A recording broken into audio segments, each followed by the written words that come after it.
you might read stuff and kind of scare yourself out of starting, and there's so much information, so you might not really know where to start or how to start, but just start with learning the basics.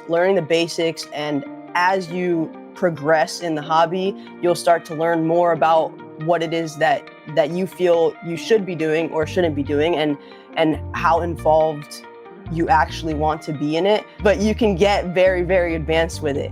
But just because you can doesn't mean you have to. What's up, reef fanatics? Welcome back to another episode of the Coral Reef Talk. And I'm always excited to have a guest on here that is very passionate about the coral reefing industry and the hobby, and just to share different perspectives about the hobby and where they're at in their reefing journey. And so today I have Bianca joining us from Dream State Living.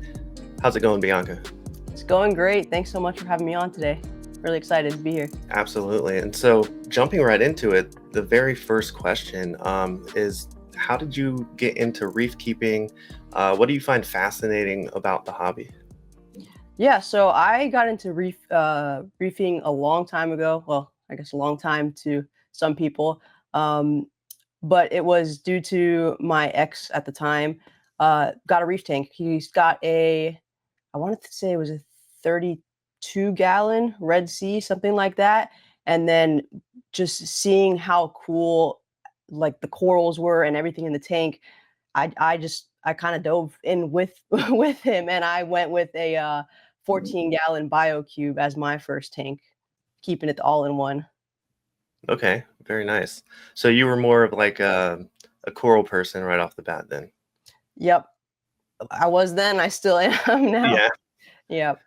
Very cool. Now, Dream State Living is your YouTube channel, but it wasn't always full of like reef aquarium videos. You traveled around some. I mean, you went to some interesting places. Can you tell us a little bit more about the channel and kind of its beginnings?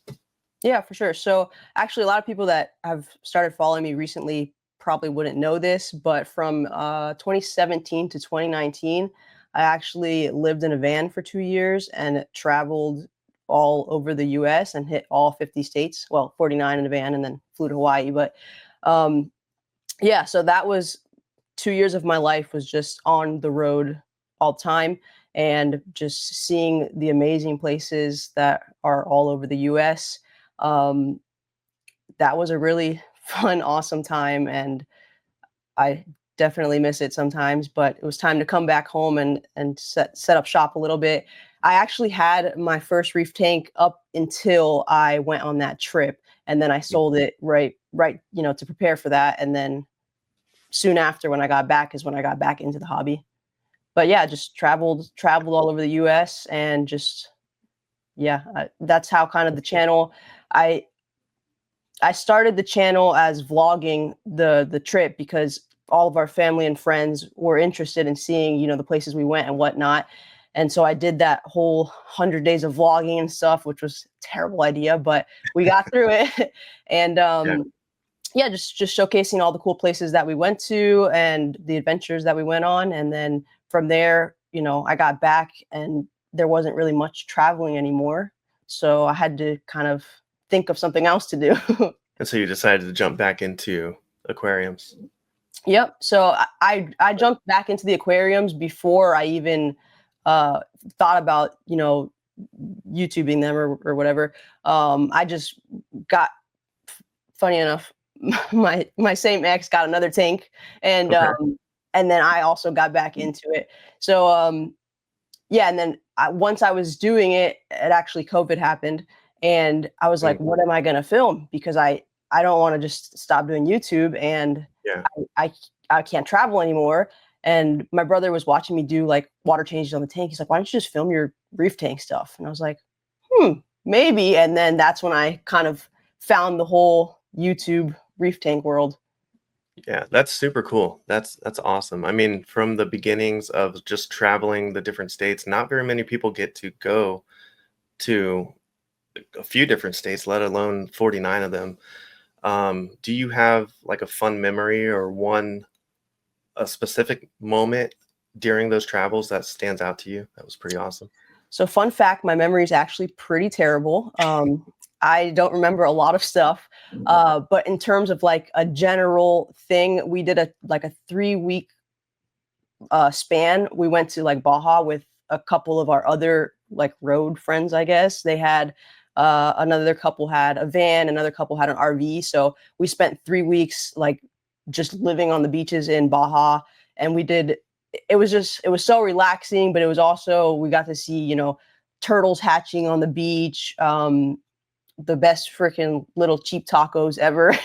It was a nice 3-week period that I remember of just hanging with the crew. Very cool. That's awesome. Yeah. So if you haven't seen any of her older videos, I would check those out too. But you're in it fully with Reef Aquariums, and I love that you were just told, just film what you have. Like, you're doing a water change, just film that, put that on YouTube. And the cool thing about YouTube is that you'll attract an audience. There's an audience for it. People will start joining into your journey and just following along. So you've been doing reefing. I was trying to calculate, how long have you been doing that now? Or So I had to find a picture of my old tank, and I want to say that I started in 2013. 2013. So Okay. yeah, 12 years, but with 2 years out. So about 10 years. Yeah. Yeah. Super cool. And how many tanks do you currently have for new viewers here? Currently, I have 2. I think I got up to 4 at one point, and it was just too much work. I couldn't do it. Yeah. For sure. It is a lot of work. I have the 125-gallon reef, the 2 10-gallon tanks in my kids' room, and then this little tiny tank. You can't see it behind me, so I'm at 4 right now. The kids have a tank? The kids have a tank, yep. Nice. Yep. They each have a 10-gallon. We set it up with some Tampa Bay saltwater live rock, and yeah, they got a mantis shrimp in there. Oh, sweet. So yeah, it's pretty cool. A little bit challenging because my daughter's mantis shrimp wants to like attack everything we put in there. So she wants to keep him in there. So I don't know if I keep telling her we should probably take him out, and then you can keep some corals and stuff, but we'll see. The Ultimate Aquatic Expo is coming to town. Skellyfest is happening this year, August 16th in Pembroke Pines, Florida. Check out skellyfest.com to get your tickets and all of the information. But this is an event that you don't want to miss. Some of the best coral vendors in Florida will be there, as well as some amazing aquarium products. So check out the Ultimate Aquatic Expo, a one-day event in South Florida. Skellyfest. Visit skellyfest.com. So the 2 tanks you have now, you have the larger one, and in some recent videos you were going through, I guess it looked like like green hair algae or some maybe cyano. Some stuff was going on in the tank and that you had to clean up. Could you talk a little bit about that? Yep. So right now I have the 2 tanks that I have. I have a 65-gallon Red Sea Max 250, like the OG one. I think it's like 250C or something. I'm not entirely sure, but okay. It's the one that's, again, an all-in-one. I am a big fan of all-in-one tanks. I love the other tanks as well, but for me, just the simplicity of all-in-ones is like, that's what I like to do. And then I have a 12-gallon Reef Casa, which is also an all-in-one. But yes, algae. So my phosphates are always super high, and I try to get them down, but I try to do things very, like, not chemically, and I don't have, like, I don't try to do all these extra things. I try to just get levels back in check slowly, and just with the minimal things that I could do at a time. So it has little spurts where it flares up. Right now it was pretty bad, and then I put in some what did I use? Phosguard, and it's still up there, but I've noticed that the sand bed is getting a little bit less green. Yeah. So yeah.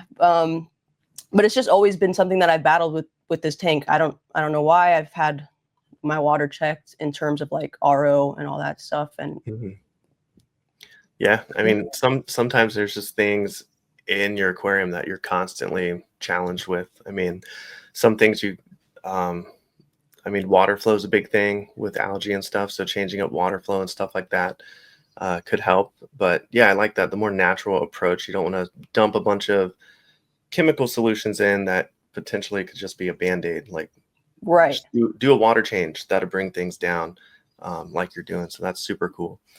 And I noticed that you like to, or at least in the smaller Reef Casa tank, you have different areas that you're placing the different like you have very specific areas that you want to keep those corals. And you've had some corals that just end up in other parts of the aquarium. And Yeah. what's your thought process when you're like aquascaping or like setting up your corals? Like you going for a certain look or design or I guess when I'm setting up the rock work, I don't really have anything in mind beforehand other than like I know that I like arches and like caves and stuff and yeah, just having dimension to it. But I don't, again, it goes back to like I try not to overcomplicate things and I kind of just go for it, I guess is the way to yeah, do it, is the way that I do it. And then I kind of just adjust things as I see, like, oh, this looks cool. I don't really like this, so I'll switch it up to something else. But yeah, like the overhangs that I have in this tank are much cooler than I have a couple in the Red Sea, but it was, I guess, that rock work that I had in the Red Sea hmm, it came with the tank, but it wasn't like that. It came in like a big mound. The guy had just like stacked all the rock on top of each other, and then I had to take it out and like kind of see what was in there and kind of piece it together into the way that I did it. But hmm. this was the first time with the 12-gallon that I've worked with like the flat rock. Is that what it's called? Flat rock? Yeah, I think so. Or It's the shelf ones that rock? are like Shelf rock. stackable, the stacks, Yeah, right? The shelf rock shelf, maybe. yeah, the shelf rock. Yeah, Yeah. See, that's the other thing. I really don't know much about anything. I just do yeah. what I do, and Well, that's it. Um, yeah. Well, I mean, there's different brands too, and they call them different things. But yeah, I've seen them. You have like the flat ones that like stack on top of each other, right? yeah, Or something similar that's to what I that. have.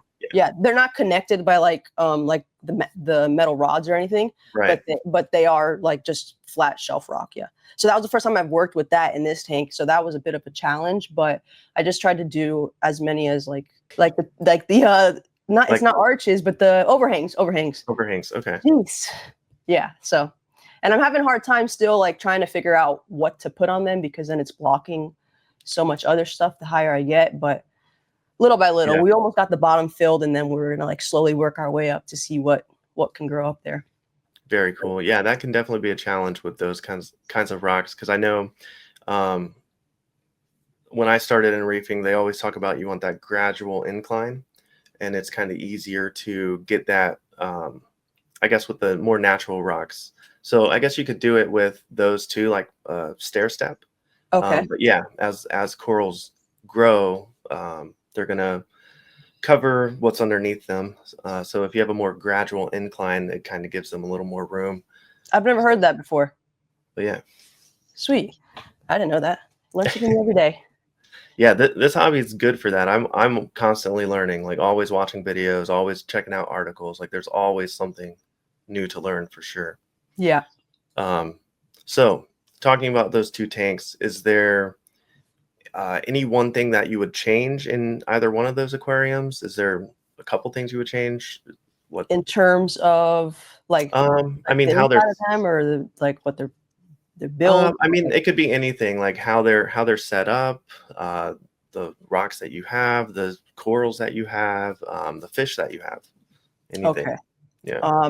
So in the Red Sea, this is a known problem that I've been having right now, which people who watch my channel know that well, I guess it's not really part of the tank though. It's my setup because the Red Sea, I gutted the hood and then put Okay. 2 XR30 Pros in there.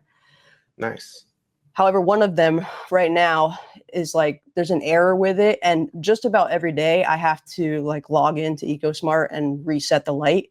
Like Hmm. it's just clicking a button, but it's annoying that I have to do it every single day. And I Yeah. just haven't. I'm waiting to get like a backup light to be able to temporarily have it there and ship it back to get fixed. And it's just been like that for months, and it's really annoying. But that's definitely one thing I'd change. But that's not really for the tank. Freaking getting rid of the algae that's going on there. That would be nice. That Yeah, would be a for good sure. one.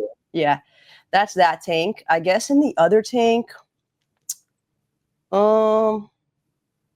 in In the other tank, I think it would be nice to get a nicer light on there as well. Just going back to the light, just so I could have a better like spectrum, and it has a good, because the light that I have on there has like just a morning, middle, day, and night. Okay. And so it's nice, like natural coloring. But sometimes when you want to see those like super bright colors and stuff, I feel like I can't get it as well as I get it on the Red Sea. Again, that's just to my eye. I don't know. It could be doing the exact same thing, but to me, it just looks more white over here, even though it has the blues. But yeah, so maybe just up in the feel light. like you got a little more blue light on the Red Sea, so you're seeing more of that fluorescent pop then. Yeah, or it's just like a stronger blue, because like I could still put these up to 100% blue, but it's just the intensity of it's not the same, I guess, obviously, because it's not, it's, I guess, I don't know, but the intensity. No, that makes sense. Yeah, I have a small like Haiger aquarium light on the 10 gallons, and it has an intensity, but it has like the white lights, and then actinic lights, and you can change them. They only go so high. It's only a 30-watt fixture, so that could be something to look at for sure. I just got a Quanta LED light bar. Have you heard of Quanta? Sounds familiar. I'm not familiar with them in like depth though. So they, I believe his name's Luca, and he makes them all, manufactures them all. Since about, it's called Quanta LEDs, I believe. But they come in light bars, so I don't know what size you would need, and as far as length, but no, they're pretty cool. I like it. I like the one that I have so far. And you're growing coral and everything fine? Yep. Right now I got a little bit of LPS going on, mostly soft corals and anemones, but yeah, they're doing pretty good. Nice. All right. So earlier you mentioned that you're more drawn to the hobby by corals. You're more of a coral person. So what, do you have a favorite coral? Specific coral?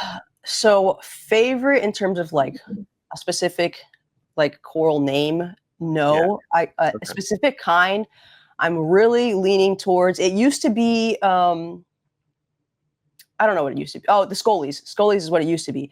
But I'm really leaning towards Olivioporas now. And yes, I know the right way to say it. It's just so much funner to say it the way that I say it. Okay, got it. I got it, guys.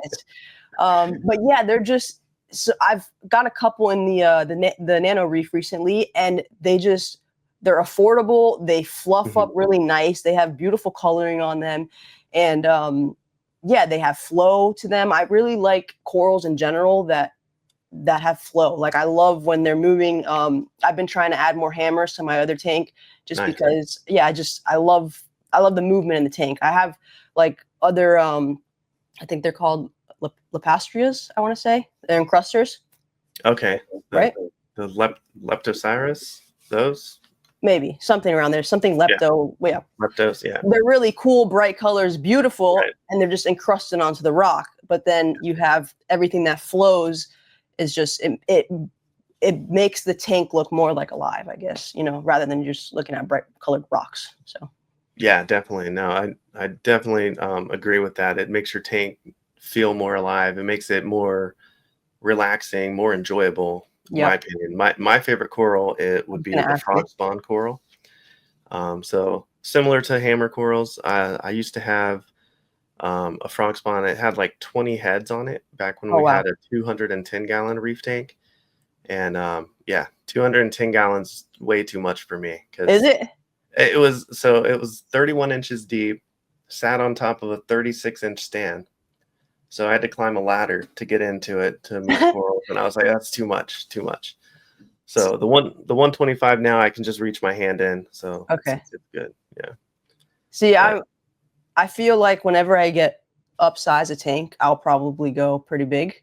Yeah. But I also feel like when I get that big, I want to have somebody maintain it for me because I don't want to do it.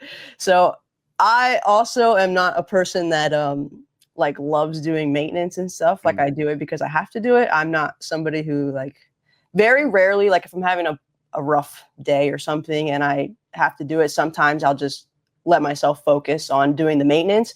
Yeah. But if it's just like a regular day where I'm having a good day and then I have to do maintenance, it's like I don't necessarily want to do it. So if I had a company that would do it for me, that would be great. Yeah, for sure. Yeah, I like Yeah. looking at the corals and the fish. I don't necessarily like, Yeah. I mean, I feel like that is probably the census of like a lot of aquarium hobbyists. Like they love the corals, love the fish. Like they don't want to get in there and do the maintenance. I don't know. I feel like a lot of people say that they love to do it, and Really? Really? yeah, that's what I've come back with, that they like love Yeah. doing water changes, and it's just like, no, maybe like 1 out of 5 I like to do.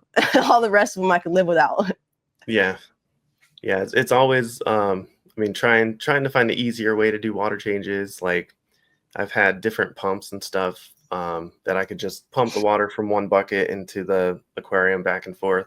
And then I just go into like, all right, well, I'm spending this time to get the pump out and everything. I can just carry the bucket. So then I go back to carrying buckets of water. And so That's the part I hate the most, to be honest. Carrying the buckets of water, I hate it. I hate it so much.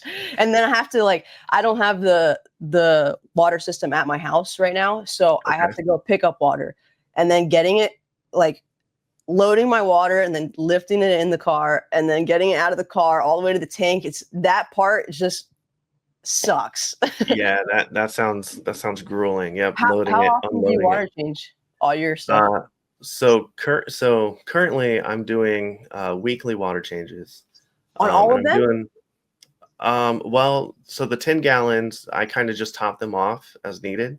Because right now they are looking pretty good as far as like no green hair algae. There's not a lot of stuff in them, except for like a cleanup crew. I think my daughter's tank has maybe two or three corals. Well, she has 2 groups of corals. She has like 4 fuzzy mushrooms and like a Kenya tree coral. And then my son's tank has like 1 fuzzy mushroom in it. So there's not really a lot going on. So I just top those off as needed. So the 125 is the one that I like make sure I maintain. So I'm doing that one now every week, like 16% water change. So that's around 20-ish gallon, 25 gallons. Oh, and why have you been doing, or like, what's your reasoning for doing it so often and so much? Yeah. So back when I first got into the hobby, I had a 75-gallon aquarium and I would do 10% water changes weekly. And so I noticed with that tank, it was super successful. I was growing monoporas, zoanthids, Euphyllia corals, LPS, like any coral I put in that tank was doing really well. And then flash forward to when I got the 210 gallon, that did really well for a while when I was doing water changes. And then the moment that I stopped doing water changes, it started declining. And so the same thing with the 125 now. I've just noticed that if I'm not doing water changes or really keeping up with stuff, I mean, if you're not doing maintenance, things are going to decline anyways. But especially with water changes, I've just noticed that it didn't look its best. So I started getting back on that weekly schedule that I found success with way back when. And I was like, well, if I found success with it previously, then I can find success with it again if I just start doing weekly water changes. Yeah. So I don't know. It's a good way to kind of dilute like your nitrates and phosphates, bring those down. It's a good way to get rid of if you have any like harmful bacteria and stuff in the tank. You can start to slowly get rid of that by doing water changes, especially if you're doing larger water changes. So 10% is what I've always heard as I like started the hobby. So that's where I kind of try to keep it. So right now I have a tank that I can make like 30 gallons of salt water at a time. Okay. And then the pump kind of sits around the 5-gallon mark as far as mixing that tank. So I typically will just bring it down to that 5-gallon, change 25 gallons, and that's around 16% of the water volume. Nice. So yeah, that's what I'm doing now is the weekly, and it seems to be improving the tank. So yeah, I'm sure if I did weekly water changes, that would definitely help with all my levels, but sorry, it's not gonna happen here. I can't keep up with it. Well, I mean, like if I miss a week, I'll try to hit it the next week too. So it's either weekly or bi-weekly. So it depends on how the tank's looking too. You can usually tell if something's like needing a water change or whatever. But Yeah. I know some hobbyists that don't do any water changes, and they just like dose like the Reef Moonshiner stuff, or I think Zeovit is the other one.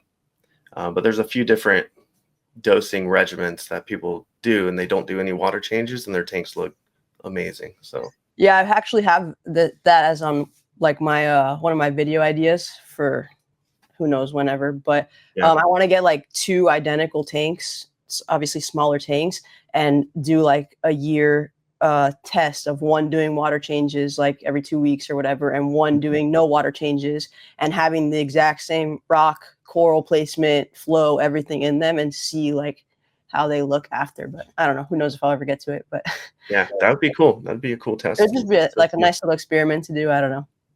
Yeah, for sure. I like that. So with all of your aquariums and with how long you've been in the hobby, is there what's a piece of advice that you would give to someone that is a new hobbyist, first starting out, they're setting up their first tank? What's the best piece of advice you could give them?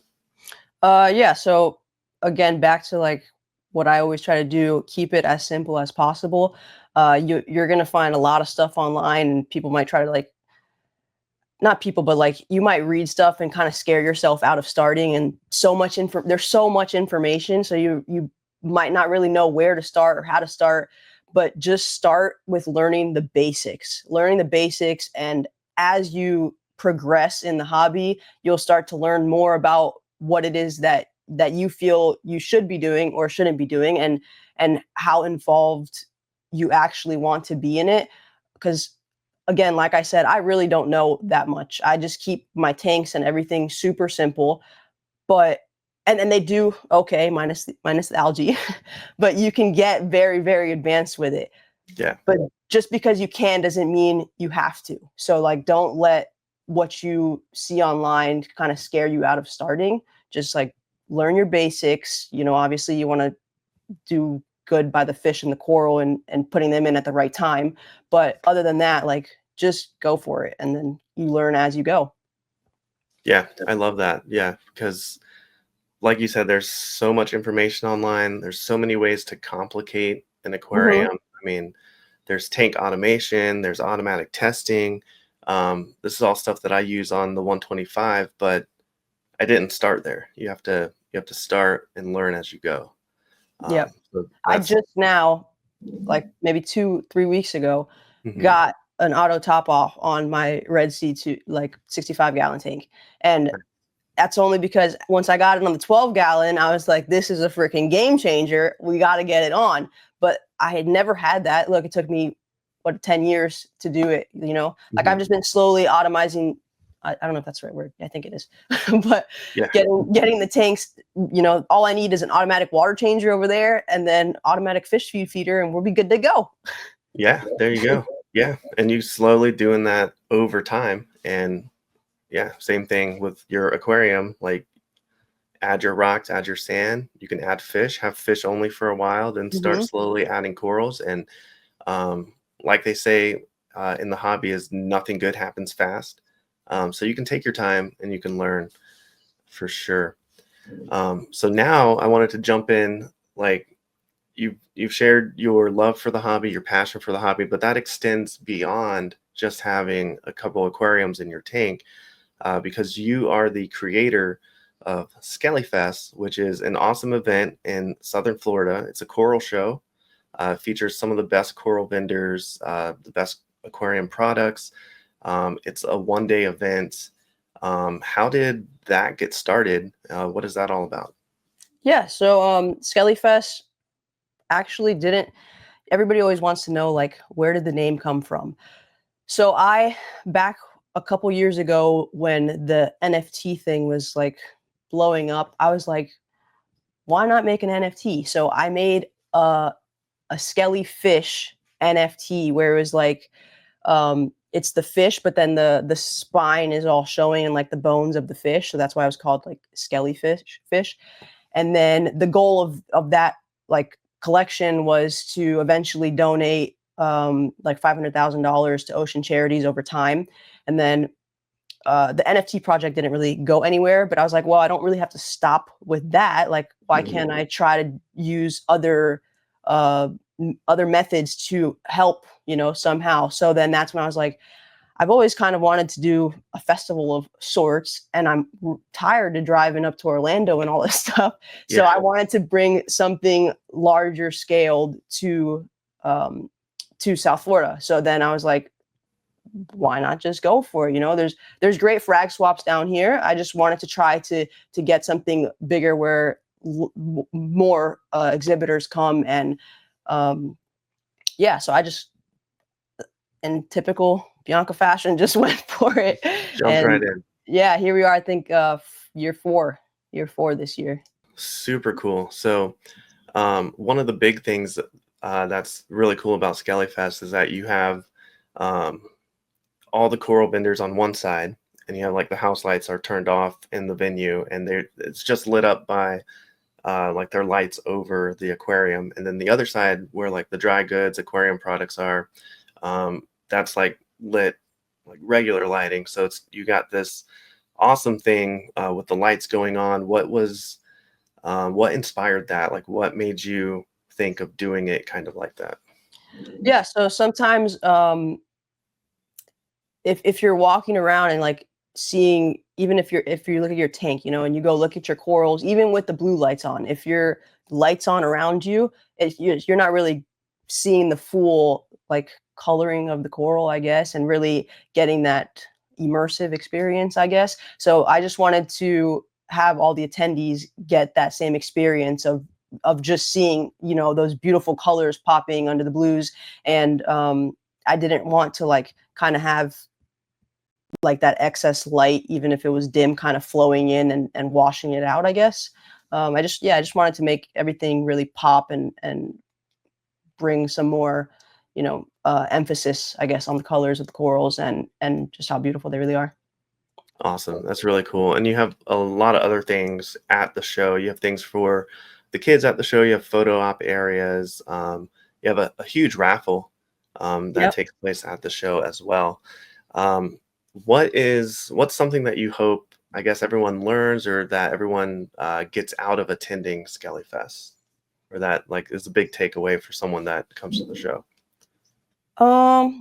So in terms of the show, I hope that everybody goes there and finds great deals. I hope I don't really have control of this part because I don't price stuff for vendors, but I hope that they go there and they find great deals on, or maybe corals that they've been looking for a while, that they just haven't been able to find. And now they have all of these vendors from all over that they can kind of pick and choose from where they want, where you don't have to, pay for shipping for one piece of coral that might not get you there or something, and then you have to worry about it dying and shipping and all that stuff. So being able to bring the variety of vendors to just showcase, a bunch of different stuff is hopefully helpful to them. In terms of like the event, though, for people, I guess a lot of people don't know that I'm the one that does it, in terms of random attendees that go. But for those that do go and that watch my channel, like, I hope they just get like again, like, you don't have to. I do this by myself. Like, I put on this whole show by myself. I have the day before the event, or the like couple weeks before the event, my mom and like a couple friends help me pack the bags, and obviously huge shout out to like the volunteers that help us on the day of the event. But other than that, I do all of the show prep by myself. So I just I hope that people see it as like I guess it just goes back to just go for it. Like, don't let anybody scare you out of doing something, or Yeah, if you want to accomplish something, like, just seek after it and do it. Like, if you going back to aquariums, like, if you want an SPS tank, just jump in, learn all you can about SPS corals, jump in and do it. Yeah. And like Exactly. what you're doing, taking it beyond that, bringing a coral show for everyone to enjoy, just do it. And don't let people scare you out of doing something that you really want to do. Like, just if you feel like you can do it, then put all that noise aside and just go for it. That's awesome. So this year, Skellyfest is at a new venue. What's the website? Where can they go pick up tickets, and where is it going to be held at this year? Gotcha. So this year it is in Pembroke Pines, Florida. You can find all the information on www.skellyfest.com. The tickets should be going live probably end of May, June, but we'll announce it on our Instagram at Skellyfest. And then you'll be able to buy VIP or general admission tickets online. There is free parking at this venue this year, so that's a big plus. And yeah, you could just stay up to date on our Instagram. We post there weekly as we get up to the event. And yeah, we're looking forward to having you guys all over there. And Joey's booth. Yes, I'll be there again this year. It's always a lot of fun. Thank you for letting the Coral Reef Talk set up a booth there, because it's always super cool, super good time. But yeah, if you are not subscribed to Dream State Living, go ahead and go over to Bianca's channel, hit that subscribe button, follow Skellyfest on Instagram, and get yourself a ticket and go to Skellyfest. But thank you so much, Bianca, for joining me today, and look forward to Skellyfest. Awesome. Thanks so much for having me. Had a great time.